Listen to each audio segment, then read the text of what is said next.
प्रेमानंद जी महाराज पर जब आया जगत गुरु रामभद्राचार्य का बयान तो लोग हो गए हैरान। रामभद्राचार्य ने प्रेमानंद जी पर जो कहा, भड़क उठे संत, बड़ा विवाद। प्रेमानंद जी को रामभद्राचार्य ने दी थी चुनौती, लेकिन अब भड़क उठे वृंदावन के संत। दो संतों में तकरार हुई तेज, जानिए असली कहानी। संतों का काम होता है लोगों को सद रास्ते पर लेकर आना। प्रेमानंद महाराज जिनके लाखों भक्त हैं, लोग उनको देखना चाहते हैं, सुनना चाहते हैं। वहीं दूसरी तरफ जगत गुरु रामभद्राचार्य हैं, जो कि सनातन धर्म का डंका बजाने के लिए जाने जाते हैं। मगर इन दिनों रामभद्राचार्य और प्रेमानंद महाराज जी आमने सामने दिखाई पड़ रहे हैं, क्योंकि रामभद्राचार्य ने प्रेमानंद जी पर एक बयान दिया था जो खूब वायरल है।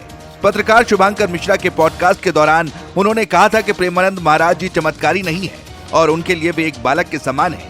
वहीं उन्होंने खुली चुनौती देते हुए कहा कि अगर प्रेमानंद जी वास्तव में चमत्कारी हैं, तो उनके सामने एक शब्द संस्कृत बोलकर दिखाएं। और इसी के बाद अब तकरार तेज हो गई है।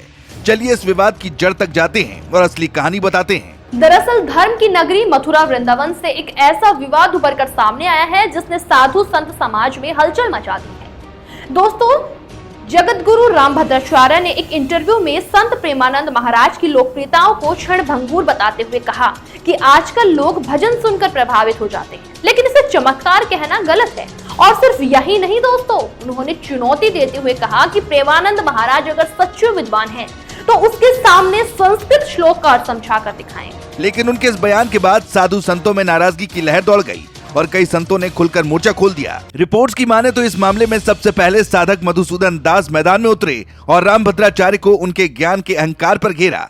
उनका कहना है कि भक्ति का भाषा से कोई लेना देना नहीं होता। अगर कोई चाइनीज या फ्रेंच भाषा में भी भजन करे तो भी वो भक्ति ही है। प्रेमानंद महाराज जैसे दिव्य संत के बारे में अपशब्द कहना निंदनीय है। इतना ही नहीं, उन्होंने ये भी कहा कि वृंदावन में पूरी दुनिया से लोग आते हैं और प्रेमानंद जी के भजन पर अपना सिर झुकाते हैं। इसके साथ ही संत अभिदास महाराज ने भी रामभद्राचार्य के बयान को अनुचित बताया। उन्होंने कहा कि प्रेमानंद महाराज ने हजारों लाखों युवाओं को बुरे रास्तों से हटाकर भक्ति की ओर प्रेरित किया है। ऐसे संत पर टिप्पणी करना शोभनीय नहीं है। अभिदास महाराज ने साफ कहा, ज्ञान होना अच्छी बात है, लेकिन ज्ञान का घमंड संतत्व का सबसे बड़ा दुश्मन है। वहीं दिनेश फलाहारी ने तो और भी कड़े शब्दों का इस्तेमाल करते हुए कहा कि रामभद्राचार्य को अपने ज्ञान का इतना घमंड हो गया है जो रावण को भी नहीं था। आपको बता दें कि रामभद्राचार्य के बयान से भड़के संतों ने संपत्ति और वैभव को भी मुद्दा बना लिया है।